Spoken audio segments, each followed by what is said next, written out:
Hey there, Math26 fans. A common concern students have when we switch into working with regions and double integrals is that they say, I'm really confused by this reversing the order. I'm confused by the region. What am I going to do? How do I get better at this? And so years ago, I made this review sheet. It's on my materials website. It has 6 questions, and then it has a bunch. I do every question I do both ways in a lot of detail. Now that's all in writing. So if we don't want to read, I thought let's make a video to go with it. So let's go through this again here. I'll go through several of these and just talk about how we would. So I'm not computing. I'm just describing regions. The truth is, reversing the order is really just about drawing the region. So all of these questions are the same skills you would need to reverse the order. So let's go through one by one. So it says bounded by the square root. And you just need to practice. And this is a really valuable skill. So we have to practice it. It's not just about doing well in the next exam. It's about being able to do math for years to come. We need to be able to label graphs.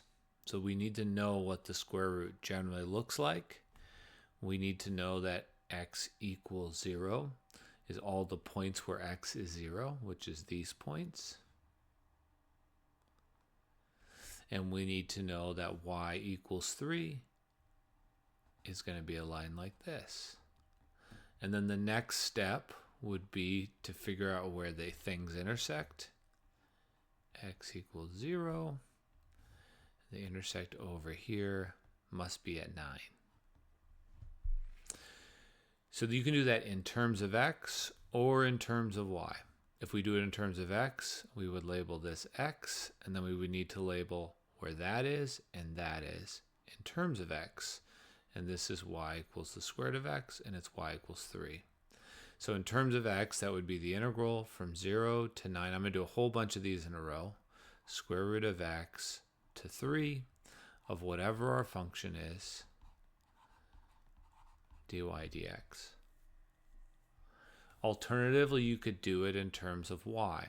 So if we do it in terms of y, same picture. I like to draw it twice so don't get myself confused. We go like this. And you should pause and try this. It does not work just to say, I understand what he's doing. This is something you really have to do hands-on. That's true of everything. But the biggest and smallest y can be is 0 to 3. And then we're going from x equals 0 on this side to x equals y squared. You might wonder where I got the y squared. I solved this for x. And so it's going to be 0 to y squared. Dx dy. So if we want to go between these two, you can't just flip. And you can't just assume that you can flip or that the certain numbers change. It's going to completely depend on what you're given. It's you always are using the picture to do this. There is really no good way around that. Okay, let's do another one. So let's get rid of that. Let's go to question 2. So question 2 says square root.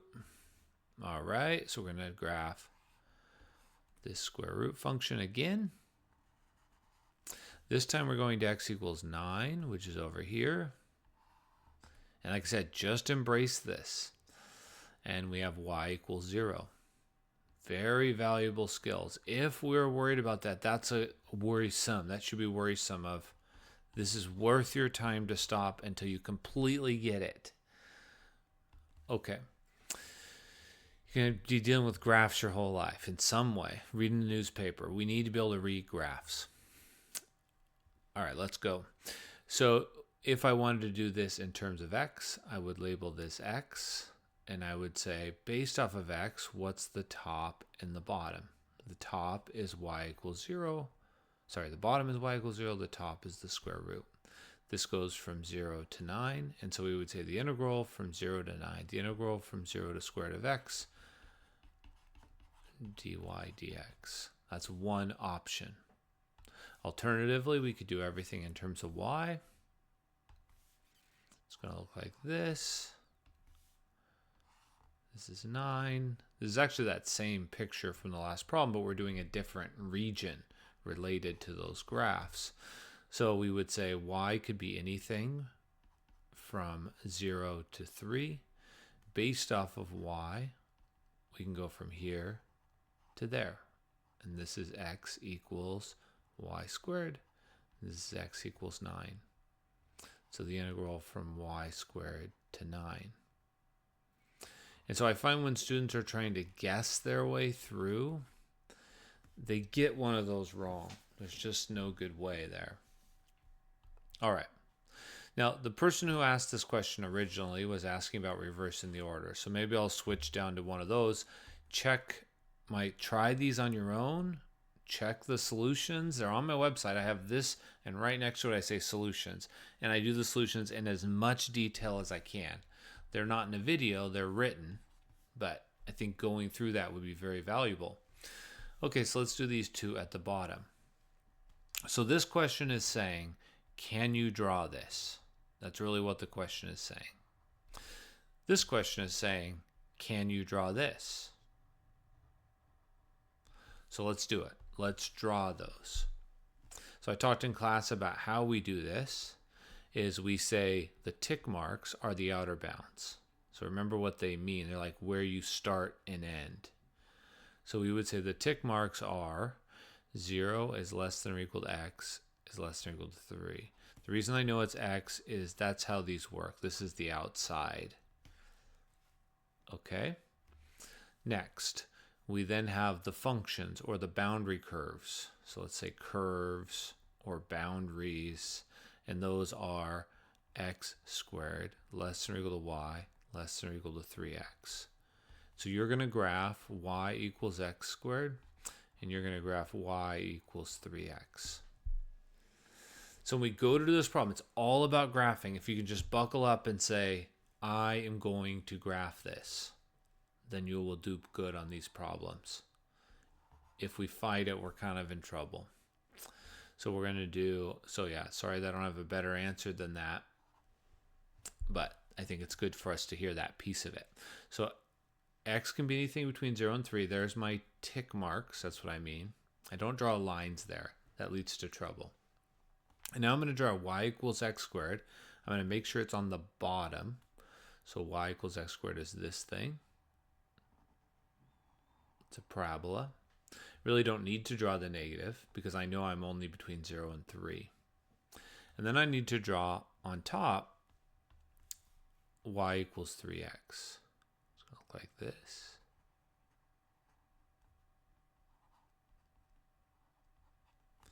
And then I'm going to reverse the order. So instead of it being in terms of x, which is what they gave me, I now want it in terms of y.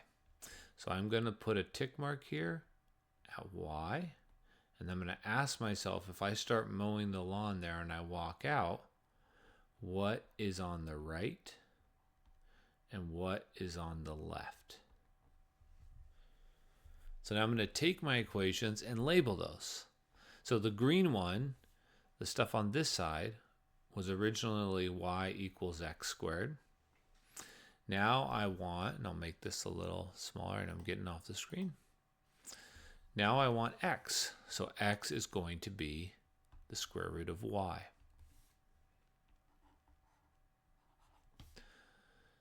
That's the upper bound. So another way to describe this region is it's all y's from 0, which is this lower end, to the top, which is 9, and all x's, which are between the square root of y on the right and y over 3 on the left. You can do a little bit of checking. The way you can check is pick a random number from here, a 9 or a 4, and plug it into these. And first off, this number should be bigger, so that's a nice little check. Greater than or equal. And so you can see what that range is. All right, so then we get the integral. This is the same as the integral from 0 to 9. Y over 3. And yes, it comes from those functions. So I think a lot of times people get the wrong impression that they may be able to guess. But it's completely dependent on which one's on top, which one's on bottom, how they related to each other, is an axis involved. There's too many things going on to try to guess our way to the answer. Okay, let's do this next one. So the next one says, the tick marks are, and you just have to practice, y is between 0 and 4. Those are the tick marks. And based off of y, x is between 6 and 2y plus 6. Those are the functions or the curves that I need to draw. So you really want to focus your energy on these drawings. You'd like to draw, so the moment I see this, I would like to draw x equals 2y plus 6, and I would like to draw x equals 6. X equals 6 will be on the left. This will be on the right, because we're talking about the biggest and smallest x can be. Okay, let's try that now. So here we draw our axes. We are going to have on the left x equals 6. On the right, we're going to have whatever this is. Now, I'm kind of inclined to rearrange it because I know that's what we're going to do in a moment anyway. So I'd have 2y, getting that by itself, is x minus 6, and then I divide everything by 2. So 1/2 x minus 3. So it's a line with negative intercept negative 3 and positive slope. So I might suggest we draw a picture like that. Not worried about being super precise there, but I am making sure that it's on the right.